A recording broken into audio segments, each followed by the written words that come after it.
Bienvenue dans le fil d'actualité. Aujourd'hui a eu lieu une rencontre entre les élus et l'intersyndicale à la faculté des sciences juridiques et économiques afin d'avancer conjointement vers un accord de méthode s'appuyant notamment sur une plateforme urgente et prioritaire. La presse n'était pas autorisée à être présente lors des négociations.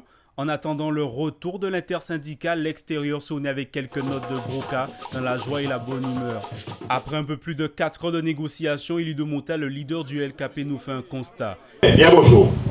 Alors, nous rentrons vers 10h et la décision qu'on nous prend, c'était de tour à tour, chaque dirigeant d'organisation qui était là prend la parole pour te parler des souffrances à travailler à Jeunesse, à Guadeloupe, et également te dit les élus, les représentants à l'État qui étaient là, les représentants à la politique qui étaient là, à l'institution, ça nous a pensé des yo et des actions et des inactions à yo pendant tous ces mois-là qui passaient là. Nous pouvons revenir en détail, mais chaque camarade, chaque dirigeant qui là prend la parole et dit ça yo tenu à dire. Et en face, yo écoutez.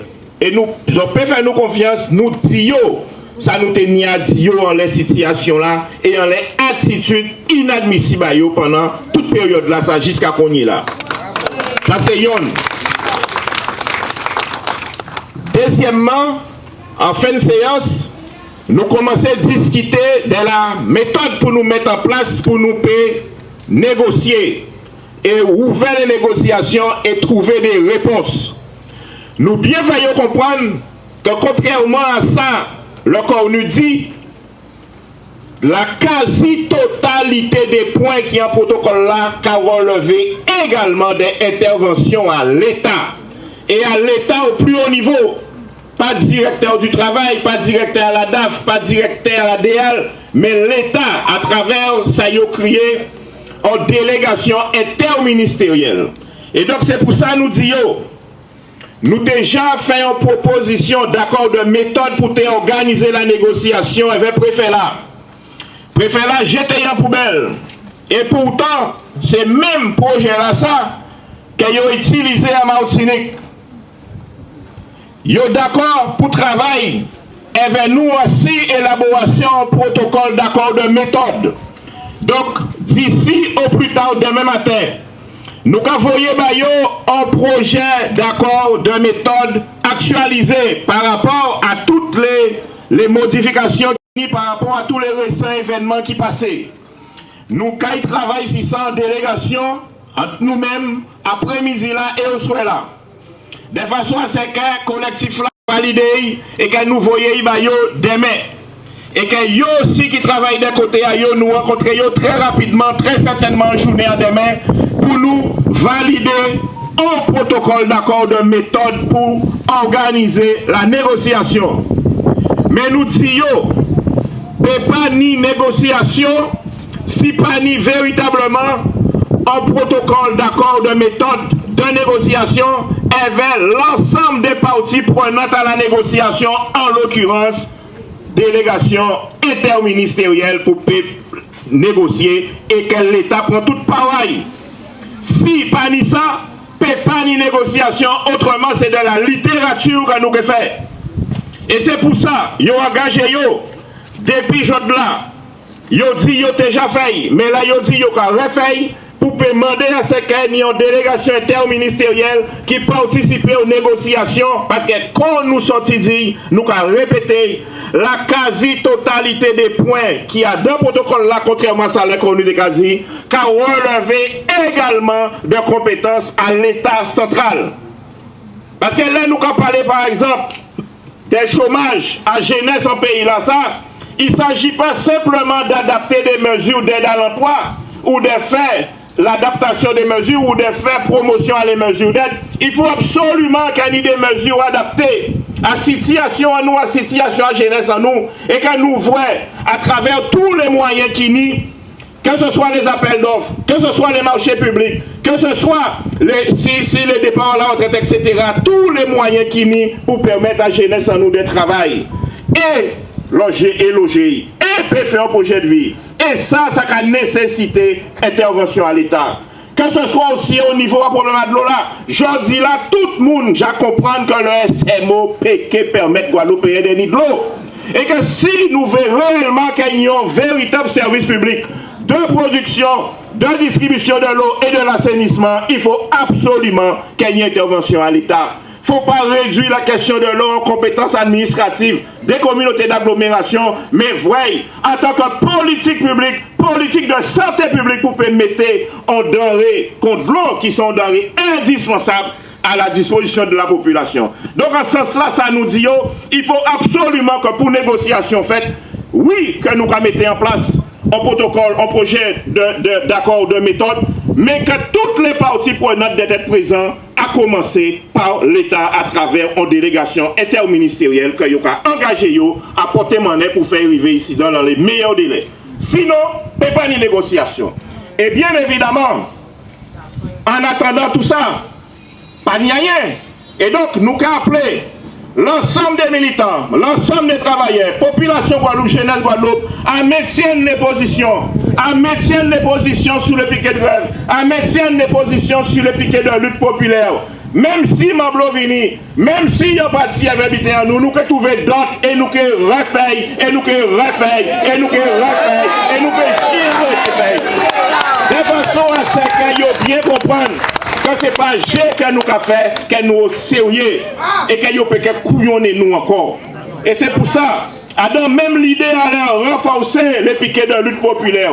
Nous avons travaillé avec Guadeloupe et Jeunesse Guadeloupe, rendez-vous samedi à 8h30 devant la mairie Capester pour nous justement porter force en lionnage à conscience. Elle veut travailler Capester, elle veut jeune Capester, elle veut tout le monde Capester qui est mobilisé, qui a Pérou, qui a Sainte-Marie, qui a fou à chaud pour nous porter force, pour nous dire oui, nous là aussi, avec autres, nous avons coûté sa zocadie, nous avons coûté sa zocadie et nous avons porté manœuvre, avec autres pour nous continuer mener la ligne.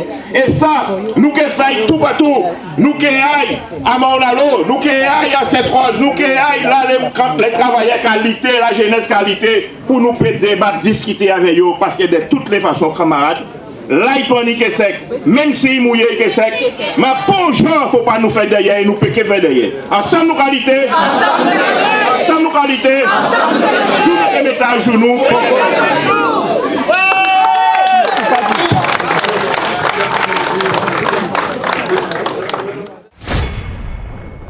Toujours pas d'accord après la réunion d'aujourd'hui? Comme vous l'avez entendu, hein, le camarade Eddy a fait un petit peu la synthèse de la première rencontre. Alors, première rencontre qui s'est déroulée dans de bonnes conditions, puisque je pense que de part et d'autre, le respect était de mise, mais surtout que les choses ont été dites. Le collectif qui se mobilise depuis le 17 juillet contre le pass vaccinal et l'obligation vaccinale a fait entendre raison à nos politiciens sur la nécessité de prendre en compte véritablement les réalités de la situation locale, à savoir qu'il n'était pas admissible pour nous que le personnel soignant perde son emploi sans avoir fait de faute. Il n'était pas admissible pour nous, notamment moi qui suis un représentant de l'éducation nationale au SNCL, que nos psychologues de l'éducation nationale, qui ne sont pas des soignants, ce sont de non-soignants, nous dit que nous poser des conditions. Nous compte l'obligation vaccinale, nous compte le pass sanitaire. Nous voulons que tous les travailleurs qui sont suspendus, qu'ils soient réintégrés pour ce travail. Nous voulons qu'ils payent tous les préjudices qu'ils ont subis, y compris les âges.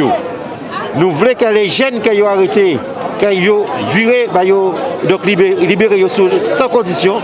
Et nous voulons que les jeunes qui ont un travail sérieux, à part les contrats aidés à 600, 900, 800 euros, que nous voulons un travail sérieux.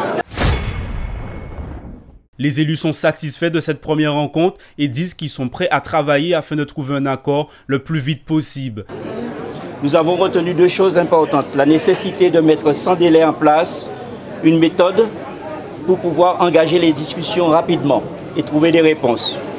Deuxièmement, nous nous sommes mis d'accord aussi et ensemble sur la nécessité de l'arrivée d'une mission interministérielle qui puisse prendre des responsabilités face à leur engagement, ce qui concerne l'État, pour répondre aux préoccupations. Les élus locaux et les élus de Guadeloupéens prendront aussi leur part. Et donc les partis devraient se voir très bientôt, en tout cas, pour recevoir l'accord de méthode et engager les discussions et commencer à trouver des solutions pour sortir de ce conflit. Pas mal de jeunes attendent des réponses de votre part par rapport à cette réunion aujourd'hui. Qu'est-ce qu'on peut dire aux jeunes après la réunion? Quelle réponse que vous pouvez donner à ces jeunes qui attendent une réponse de la part des élus aujourd'hui? Je dois dire quelque chose de solennel. Je suis fier de notre jeunesse guadeloupéenne. Pourquoi? C'est en général une jeunesse, lorsqu'elle n'a pas le bac, elle est au chômage à plus de 60%. Aujourd'hui, je suis allé, par exemple, sur le barrage de Bouliki, j'ai vu des jeunes qui ne demandent pas à être des délinquants ou à casser, ils demandent à être respectés, considérés.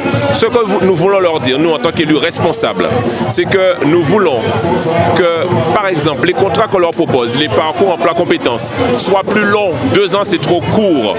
On veut aussi que ces contrats aillent au-delà de 25 ans.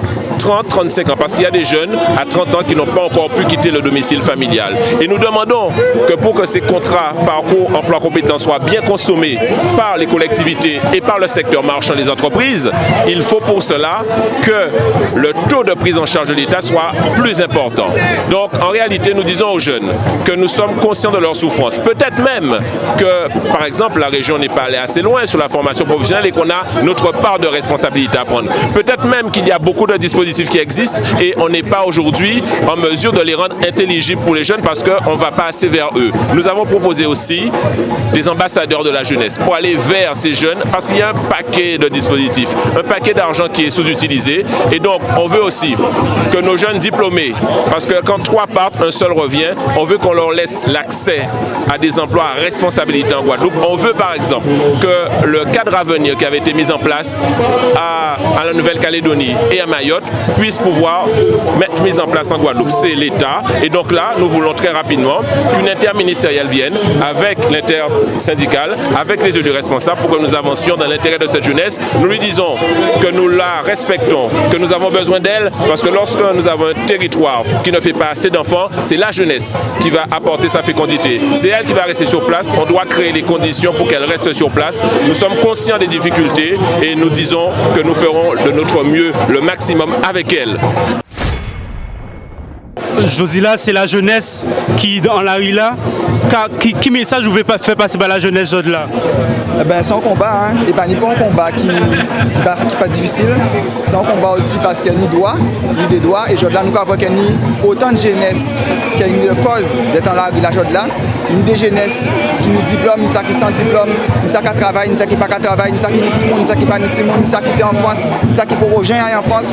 En fin de compte, là, sans celle semblait que nous commandons. Et là, là, ça nous a vraiment fait, c'est que nous vivons en bitin avec toute jeunesse. Moi, encore passer de temps en temps sur barrage, je ne vais pas dans c'est bitin politique là. Moi, ça veut vraiment dire, c'est qu'en fin de compte, il faut que nous arrivions à un moment donné à parler ensemble et que nous mettions tout ensemble, tout point de revendication en nous pour nous dire quelle la jeunesse Guadeloupe veut pour le pays de Guadeloupe de demain. Alors, nous avons constaté que nous avons une lettre ouverte de Raphaël Lapin et un paquet de jeunes qui ont décidé, oh la lettre là, ça j'ai arrivé. J'ai fait l'entour, j'ai arrivé en France sans lettre là ça. Il faut bien comprendre en bitin, nous ne pouvons pas représenter toute la jeunesse, nous représentons une partie de la jeunesse parce que pour nous ne peut pas venir dire là, ni LKP, ni pour nous ne peut pas venir dire quelqu'un représenter toute la jeunesse, ça pas vrai. Tellement ni problème en pays là ça. Jeunesse là, ça ne peut pas reconnaître Adam pour nous, ni syndicat, ni politique. Ça veut dire que là, il faut y apprendre de lui-même à ça, revendiquer de lui-même ça il veut. Et encore penser que là, nous avons un travail à faire, retourner dans les associations, après un qui profiter, un qui s'isait là, jouer au football, après ça parti, faire un coup de judo, faire un coup de danse, c'est parti. Non, il faut impliquer dans l'organisation là. Ça veut dire qu'il faut nous-mêmes, jeunesse qui nous y est, nous impliquer nous à l'organisation future à pays là ça. Aujourd'hui là, nous avons réuni de nouveau, nous avons travaillé sur un accord de méthode pour pouvoir remettre ça à ces élus là nouvelles là. Et bien entendu, réunion là, ça a été très productif parce que quelque part, nous dit chaque élu qui gens yo étaient défaillants dans la crise là ça. Et ça a fait des mois et des mois, nous avons alerté yo, seul bitin yo te savent dire Guadeloupéens, c'est de prendre vaccin.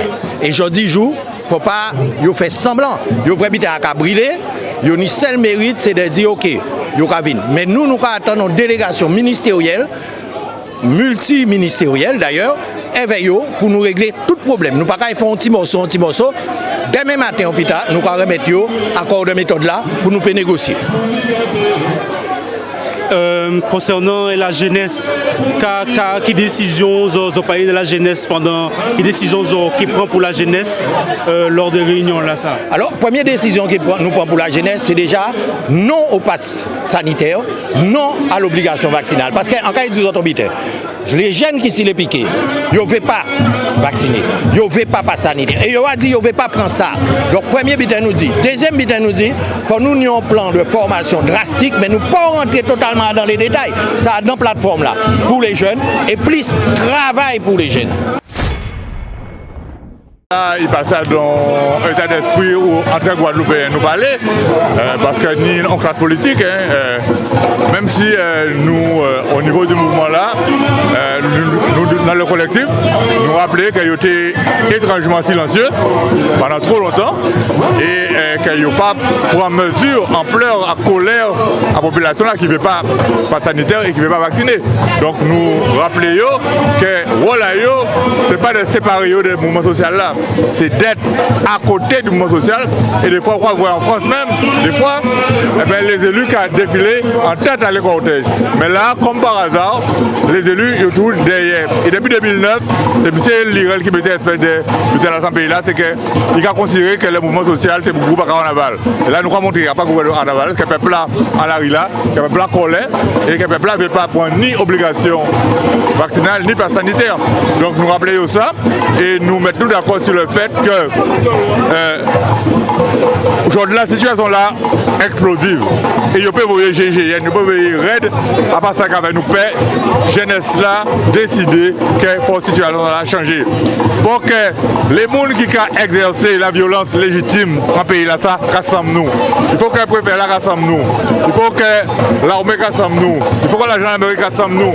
Nous avons une espèce d'apartheid sociétal dans le pays là, ça. Il faut nous lutter contre ça.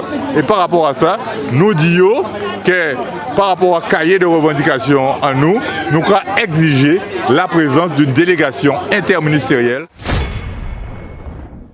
Jour de la réunion, la fête avec les élus et les syndicats, le peuple là qui a plaigné de surtout l'augmentation de l'essence actuellement. Quand on a pensé de ça, quand on a dit peuple là? Eh bien, déjà petit correctif contre la fête et puis les élus, les syndicats et les collectifs.